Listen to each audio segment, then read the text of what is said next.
विद्यार्थियों, आज हम इस क्लास में अध्ययन करेंगे एमए पूर्वार्ध के प्रथम प्रश्न पत्र आधुनिक काव्य का। आधुनिक काव्य, आधुनिक काल अर्थात सन 1857 की क्रांति के बाद का काल माना जाता है। अंग्रेजों के आने के बाद भारत पर उनके आगमन से व्यापक और हर क्षेत्र में प्रभाव पड़ा। अंग्रेजों ने न केवल राजनीतिक क्षेत्र पर इसका असर डाला, बल्कि सामाजिक, धार्मिक, सांस्कृतिक, आर्थिक हर क्षेत्र पर उनके आने से प्रभाव पड़ा। हर क्षेत्र को इन्होंने प्रभावित किया और उसमें बहुत से परिवर्तन भी किए, और ऐसा ही परिवर्तन साहित्य पर भी हुआ। भारतीय लेखक और कवि पाश्चात्य साहित्य के संपर्क में आए, और पाश्चात्य साहित्य के संपर्क में आने से उनके लेखन पर भी प्रभाव पड़ा।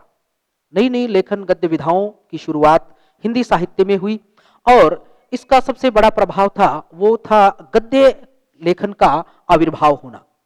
आचार्य रामचंद्र शुक्ल ने आधुनिक काल के संबंध में कहा है कि आधुनिक काल में सबसे बड़ा जो महत्वपूर्ण बात है, महत्वपूर्ण तथ्य है, वो यही है कि इस काल में गद्य लेखन की शुरुआत हुई।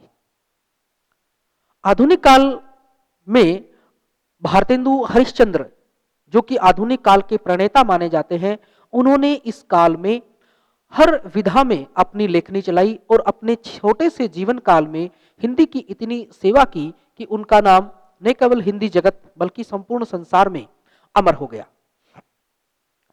इस काल का विस्तृत अध्ययन करने से पहले विद्यार्थियों, हमारे लिए यह जानना जरूरी है कि इस आधुनिक काव्य के अंदर आधुनिक काल की जो प्रेरक परिस्थितियां हैं, वो कैसी परिस्थितियां थी, कौन कौन सी परिस्थितियां थी। तो आधुनिक काल की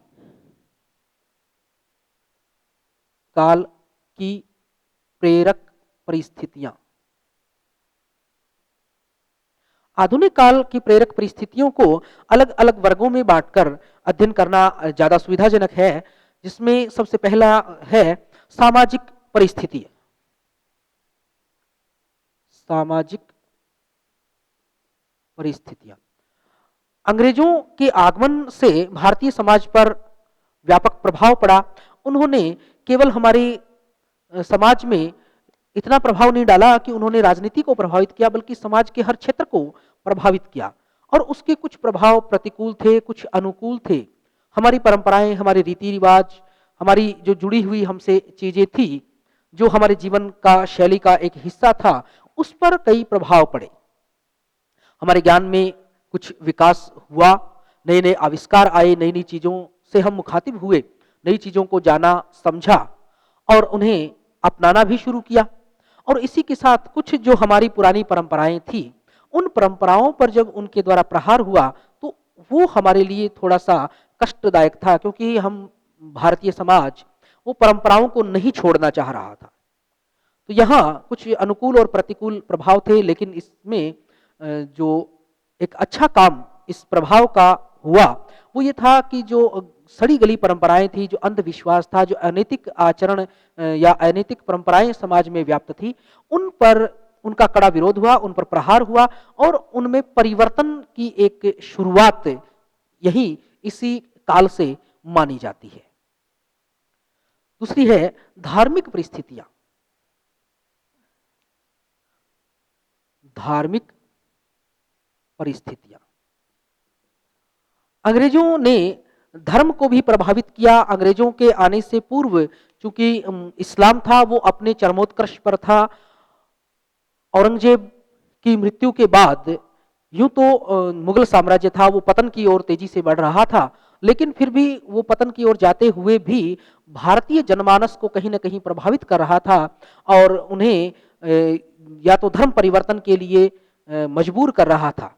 तो धार्मिक जो परिस्थितियां उस समय की बन रही थी, एक धर्म के अंदर ही कई संप्रदाय बने हुए थे, जातियां, वर्ग, और एक तरह से इस तरह का धार्मिक उन्माद का वातावरण था। सब अपनी अपनी तरह से धर्म की व्याख्या करने में लगे थे। मौलिक ज्ञान या वास्तविक ज्ञान की सब लोगों के पास कमी थी।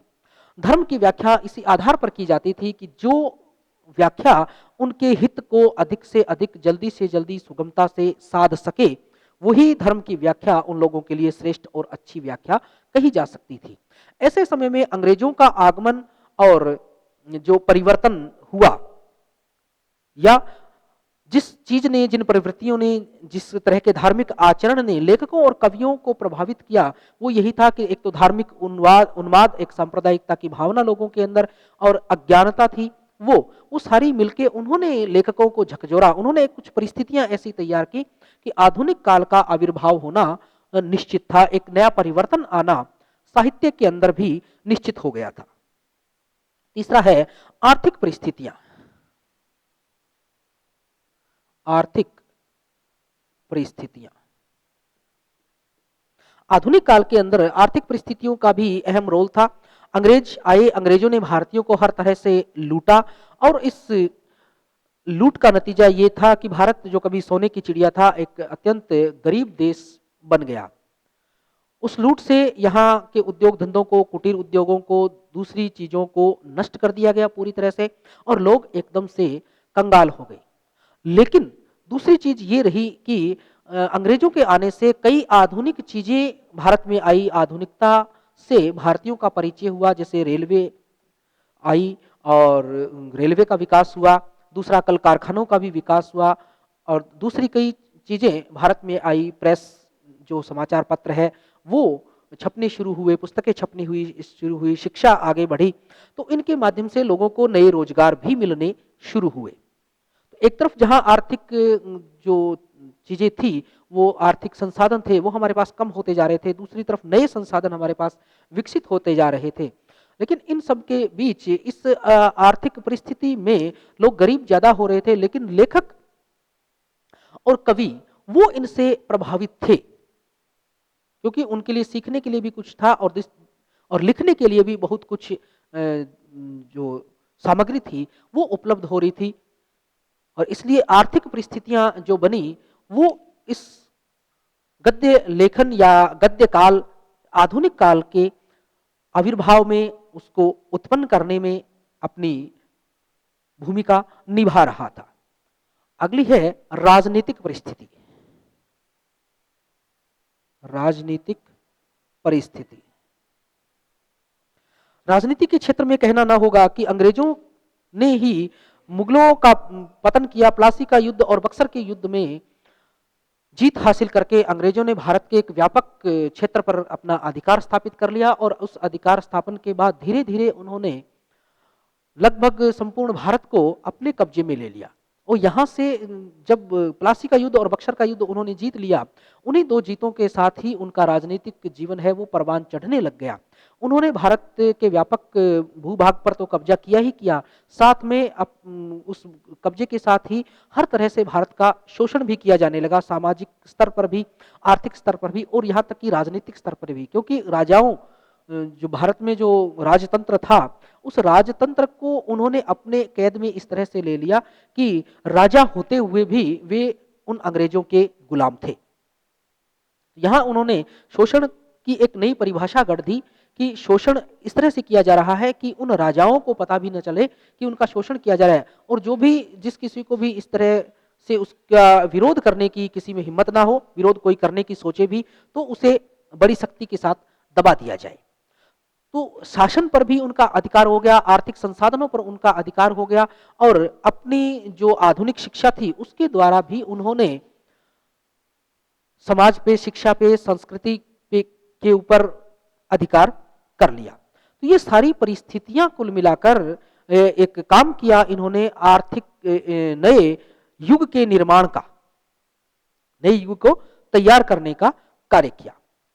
विद्यार्थियों, इसके बाद जो पहला युग आता है, पहला काल, जो काल का विभाजन किया गया है, आधुनिक काल, और उसका जो काल विभाजन किया गया है, उसमें पहला विभाजन, पहला अध्याय कहा जाता है भारतेंदु युग।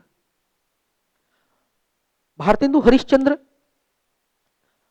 ने जिस समय लिखा, और उनके दूसरे समकालीन लेखक जिनमें बद्री नारायण चौधरी, प्रेमघन, अंबिका दत्त व्यास, राधिका रमन, प्रताप नारायण मिश्र, बाल मुकुंद गुप्त इत्यादि जो लेखक थे इनके समकालीन, उन लेखकों के काल को भारतेंदु युग कहा जाता है, जिसे सामाजिक चेतना या राष्ट्रीय सामाजिक चेतना का युग भी कहा जाता है।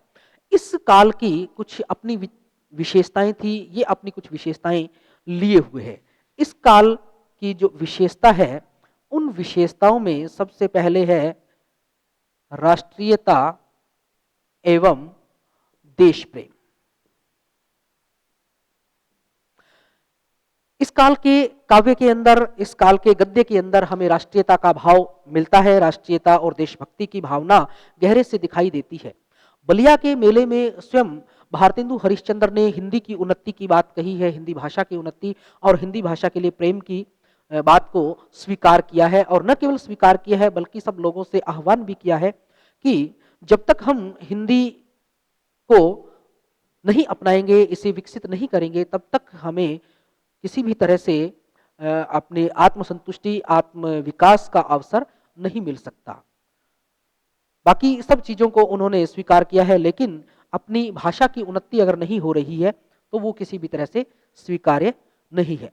भारत दुर्दशा नाटक के माध्यम से इन्होंने भारत की दुर्दशा को दिखाया है। तो वहीं दूसरे जो कवि और लेखक हैं, जिनमें प्रमुखतया अंबिका दत्त व्यास, बद्री नारायण चौधरी प्रेमघन और प्रताप नारायण मिश्र का नाम लिया जा सकता है, बालमुकुंद गुप्त का नाम लिया जा सकता है, जिन्होंने अपने काव्य के माध्यम से राष्ट्रीयता को जगाने और देश प्रेम को जगाने वाले काव्य की रचना की है। कई इनके काव्यों के अंदर कहीं न कहीं राजभक्ति भी मिलती है। वो राजभक्ति इसी संदर्भ में मिलती है कि जो हमारे अंग्रेज, जो हमारे शासक हैं, उन्हें वो इस तरह की उनसे कामना कर रहे हैं, शिक्षा देने की बात कह रहे हैं कि वो भारत पे राज्य तो कर रहे हैं, शासन कर रहे हैं, लेकिन उस शासन के साथ साथ उनके जो कर्तव्य हैं भारत के प्रति, उन कर्तव्यों का भी वो निर्वहन करते चले। उन कर्तव्यों का को याद करवाया जाना उनके लिए आवश्यक है। बालमुकुंद गुप्त ने लॉर्ड कर्जन के लिए जो अपने पत्रों के माध्यम से, पत्र साहित्य के माध्यम से जो साहित्य लिखा है और उन पे जो व्यंग्य प्रहार किए गए हैं, वह इस काल की जो एक अमूल्य देन है हमारे लिए। और इस काल से उन व्यंग्य पत्रों के माध्यम से देशभक्ति का आह्वान किया गया है, राष्ट्र प्रेम को दर्शाया गया है। दूसरी इस काल की विशेषता है प्राचीनता एवं नवीनता का समन्वय। प्राचीनता एवं नवीनता का समन्वय।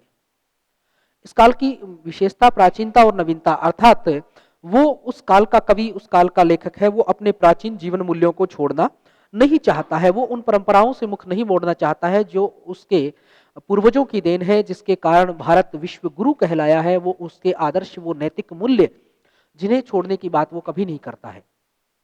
हाँ, वो छोड़ने की बात कहता है, छोड़ने का आह्वान सबसे करता है कि वो छोड़ना चाहे तो वो गलत परंपराएं जो हमारी हैं उनको छोड़ दिया जाए, गलत आचरण है उसको त्याग दिया जाए। और नवीनता को वो लिए हुए है, नया उनके काव्य के अंदर नवीनता दिखाई देती है, जिसके अंदर जो नया वो देख रहे हैं, अंग्रेजों के आने के बाद जो आविष्कार हुए हैं, जो चीजें वो लेकर आए हैं, जिन चीजों को हमने पहली बार देखा है अपने देश में, उन चीजों की पैरवी उन्होंने की है, उनको अपनाने की बात भी कही है।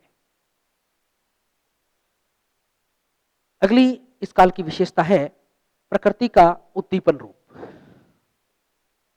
प्रकृति का उद्दीपन रूप। इस काल में प्रकृति का उद्दीपन रूप दिखाई देता है। प्रकृति का वह रूप जिसमें प्रकृति है, वह हमारे जो वियोग है, हमारा जो दुख है, हृदय की जो पीड़ा है, उसको उद्दीप्त करने वाली और ज्यादा जगाने वाले रूप में प्रकृति दिखाई देती है। चौथी विशेषता है नीरसता।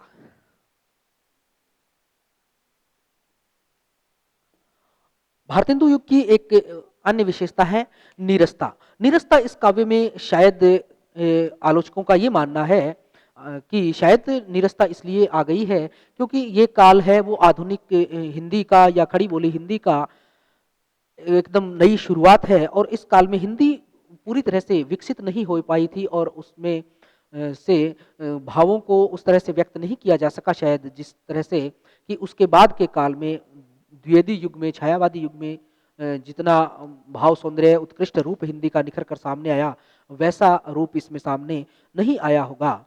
और दूसरी बात कि हिंदी के जो लेखक थे, वो उस समय ज़्यादा आदर्शवादी या ज़्यादा राष्ट्रीय भक्त, देशभक्त, देश प्रेमी थे, तो उनके काव्यों में भावों की वो उत्कृष्टता या रीतिकालीन काव्य की तरह श्रृंगार वर्णन की उत्कृष्टता नहीं दिखाई गई, जिसके कारण इसमें थोड़ी बहुत नीरसता आई है। अगली विशेषता है छंद। छंद के आधार पर इस काल का काव्य बड़ा समृद्ध है। इस काल के कवियों ने उस तत्कालीन समय में प्रचलित लगभग सभी छंदों का कुशलता से प्रयोग किया है, जिसमें सवैया, रोला, छपे, कवित्त, लावणी, ठुमरी, कजरी इत्यादि सभी का प्रयोग किया है।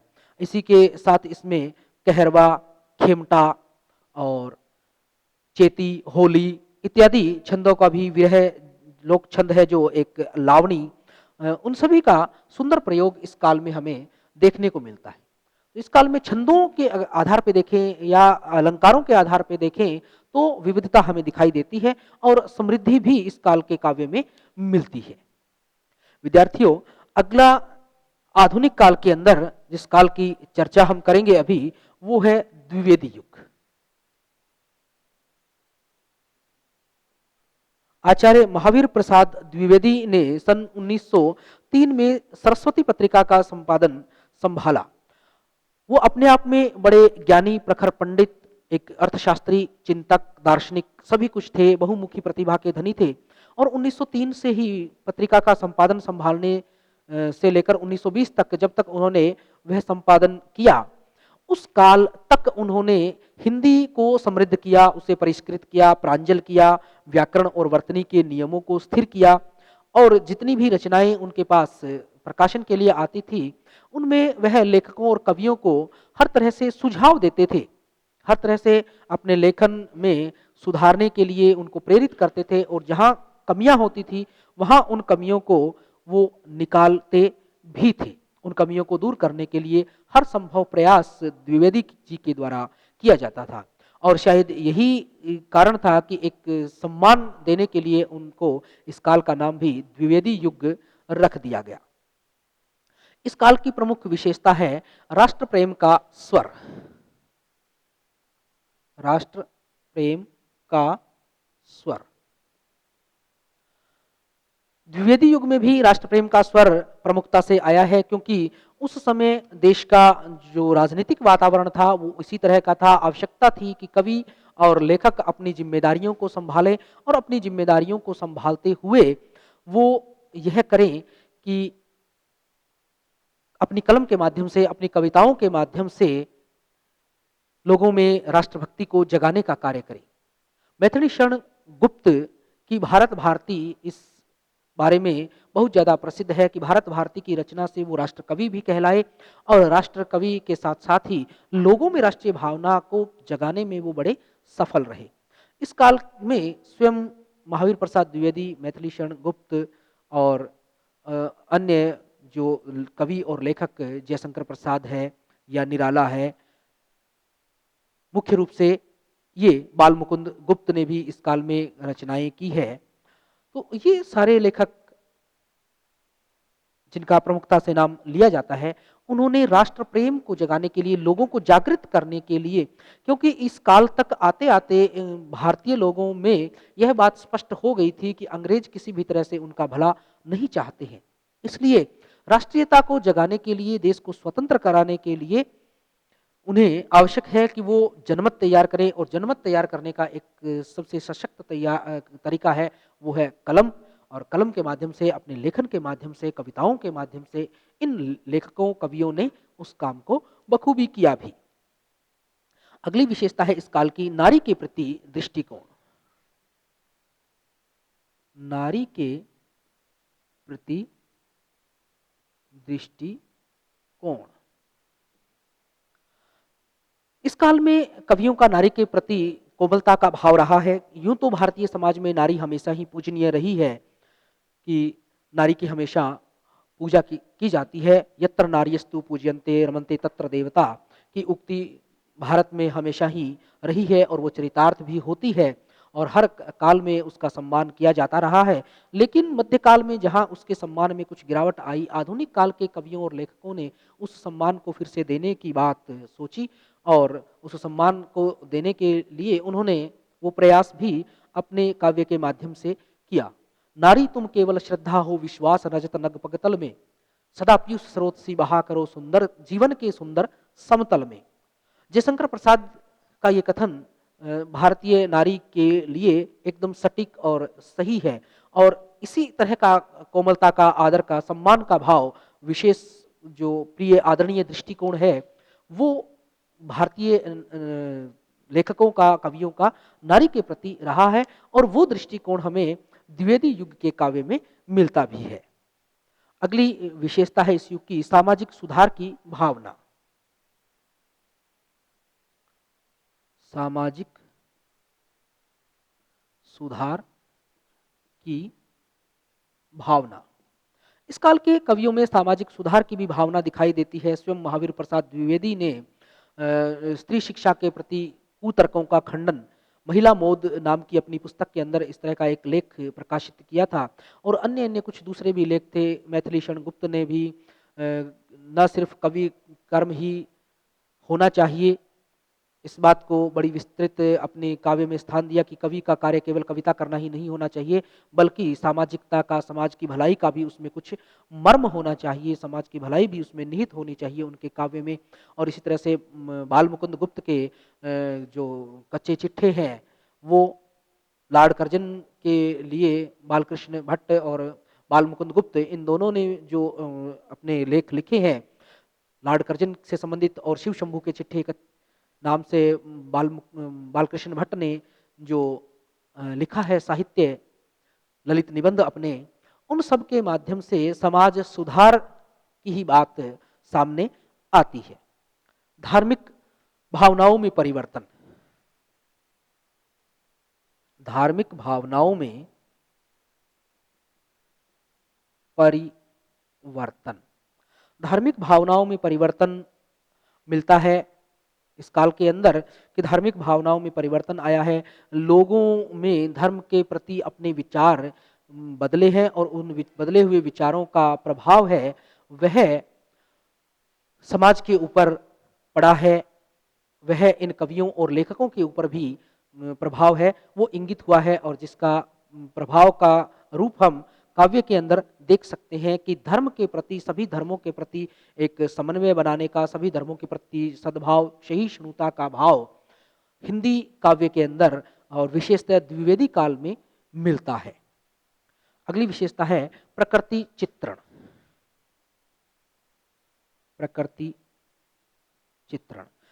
द्विवेदी काल के काव्य के अंदर प्रकृति चित्रण सुंदर रूप में आया है और जैसा कि अन्य कालों में होता आया है, आगे के कालों में भी होता है हुआ है कि इस काल में भी प्रकृति का चित्रण है वो उद्दीपन और आलंबन दोनों रूपों में मिलता है। प्रकृति और लेकिन इस काल में अंग्रेजों के आने के बाद या कहें कि पाश्चात्य साहित्य के संपर्क में आने के बाद एक नए अलंकार का विकास हुआ, मानवीकरण अलंकार का, जिसमें प्रकृति की जड़ चीजों को मानवीय क्रिया करते हुए दिखाया गया। उस मानवीकरण अलंकार का साहित्य में खूब बढ़ चढ़ कर प्रयोग किया गया। प्रकृति का मानवीकरण हर जगह किया गया है, चाहे वह पुष्प वाटिका का प्रसंग हो या राम के वन गमन के बाद सीता जी जब अपनी कुटिया से सुबह सवेरे बाहर निकलती है तो वह उषा काल का मानवीकरण किया गया हो। साकेत के अंदर भी प्रकृति का उद्दीपन और आलम्बन रूप दिखाई देता है। इसी प्रकार श्रीधर पाठक का प्रकृति वर्णन है वो भी सराहनीय कहा जा सकता है। विद्यार्थियों, इसके बाद आता है छायावाद। छायावाद हिंदी साहित्य के आधुनिक काल का एक अति महत्वपूर्ण काल है। छायावादी काव्य अपने आप में एक अनूठा काव्य है और इसके बारे में अलग अलग आलोचकों ने अपने अलग अलग मत दिए हैं। कुछ विचारक कहते हैं कि छायावादी काव्य वह काव्य है जो समझ में ना आए। छायावादी काव्य वो काव्य है जो कठिन है। लेकिन छायावादी कवि या आलोचक या विचारक जिन्होंने इसको अच्छी तरह से समझ लिया है, इसकी गहराई में जो उतर गए हैं, उन्होंने कुछ अच्छी परिभाषाएं भी इसकी दी है। छायावाद स्थूल के प्रति सूक्ष्म का विद्रोह है। आत्मा की छाया परमात्मा पे और परमात्मा की छाया आत्मा पे गिरने लगे, यही छायावाद है। अर्थात छायावाद को हम यूं समझ सकते हैं कि छायावाद एक ऐसा काव्य है जिस काव्य के अंदर कवि है वो अपनी भावनाओं को उस परम शक्ति, परम सत्ता, ईश्वर, अनाम शक्ति के प्रति व्यक्त करता है, उससे एकाकार हो जाना चाहता है और ये इसी में उसके रहस्यवादिता भी दिखाई देती है। अर्थात ये काव्य कुछ हद तक रहस्यवादी भी है, लेकिन इसमें दुरूहता नहीं है, बल्कि इसमें रहस्यवादी भावना को स्थान दिया गया है। रहस्यवाद के आधार पर ही एकाकार होने की बात या उस अनाम सत्ता को ही संबोधित करके कवियों ने अपनी कविताएं की है। उन्हीं के लिए वो वियोग में है, उन्हीं को प्राप्त करना चाहते हैं, उन्हीं का दर्शन प्राप्त करना चाहते हैं और उनको अपनी ये एक तरह से पाती चिट्ठियां लिख लिख कर भेज रहे हैं। छायावाद का नाम सबसे पहले मुकुटधर पांडे ने अपने लेख में किया था। छायावाद नाम के प्रवर्तक मुकुटधर पांडे माने जाते हैं। शुरुआती दिनों में 1920 के लगभग छायावाद की शुरुआत मानी जाती है। तो उस काल में इस छायावाद के अलग अलग नाम देते रहे हैं, लेकिन उसके बाद जब इसको और अधिक लोगों ने समझ लिया, इन कविताओं को, वो और अधिक गहराई तक गए, तो ये नाम अपने आप में एक व्यापक अर्थ वाला नाम बन गया। इस काल की प्रमुख विशेषताओं में है प्रेम श्रृंगार का सूक्ष्म व्यापक चित्रण। प्रेम श्रृंगार का सूक्ष्म एवं व्यापक चित्रण। तो इस काल में जैसा कि हमने पहले चर्चा की कि प्रेम और श्रृंगार का सूक्ष्म वर्णन किया गया है, लेकिन व्यापक चित्रण भी इनके काव्य में आया है। और ये प्रेम और श्रृंगार है वो ईश्वर के प्रति है, उस अनाम सत्ता के, अनाम शक्ति के ऊपर ही किया गया है। वेदना की गहन अनुभूति दूसरी विशेषता है। वेदना की गहन अनुभूति। इस काल के काव्य में वेदना की गहन अनुभूति है। पीड़ा, दर्द, दुख का अनुभव कवि करता है उस अनाम सत्ता के प्रति। वो उसका प्रिय है जो उससे दूर है और जो इससे मिल नहीं पा रहा है, कब कैसे वो उसे मिलेगा, और इसी तड़प को इस काव्य में व्यक्त किया गया है। राष्ट्र प्रेम। छायावादी काव्य के अंदर राष्ट्र प्रेम को भी स्थान दिया गया है। सभी इस काल के जो प्रमुख कवि हैं, चाहे सुमित्रानंदन पंत हो, महादेवी वर्मा हो, निराला हो या जयशंकर प्रसाद हो, सभी प्रमुख चार कवि जो इसके माने गए हैं, उन चारों ने ही इस राष्ट्रीय प्रेम को अपने काव्य के अंदर स्थान दिया है। भारत की जो भारत माता है, ग्राम वासिनी भारत माता, ग्राम श्री इत्यादि कविताओं को लिख करके कवि ने भारत जो राष्ट्र प्रेम है उस राष्ट्र प्रेम को प्रदर्शित किया है। प्रकृति का व्यापक एवं सजीव चित्रण। प्रकृति का व्यापक एवं सजीव चित्रण। विद्यार्थियों, इस काल में प्रकृति का व्यापक चित्रण किया गया है और चित्रण भी एकदम से सजीव चित्रण है। मानवीकरण अलंकार का सुंदर और व्यापक प्रयोग इस काव्य में मिलता है, क्योंकि प्रकृति है वो एक उपादान है, एक माध्यम है ईश्वर तक अपने संदेश को पहुंचाने का, और प्रकृति ही जो है कार्य कर रही है आत्मा और परमात्मा को जोड़ने का। तो प्रकृति के जो विभिन्न उपादान है, उन उपादानों के माध्यम से ही कवि अपनी बात को रखना और पहुंचाना चाहता है। प्रकृति का उद्दीपन और आलंबन दोनों ही रूपों में इस काव्य में प्रयोग किया गया है। रहस्यवाद की भावना।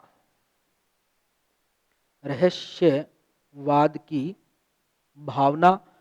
रहस्यवाद की भावना इस काव्य की एक प्रमुख भावना है, क्योंकि कवियों ने जो आह्वान परम सत्ता से किया है, ईश्वरीय शक्ति से किया है, वह रहस्यवाद से भरा हुआ है और वहाँ कुछ भी दिखाई समझ में आना थोड़ा सा मुश्किल हो जाता है उस वहाँ उन काव्य को कि ये आह्वान किसके प्रति है, कौन प्रियतम है, किसका आह्वान किया जा रहा है, किसे बुलाया जा रहा है।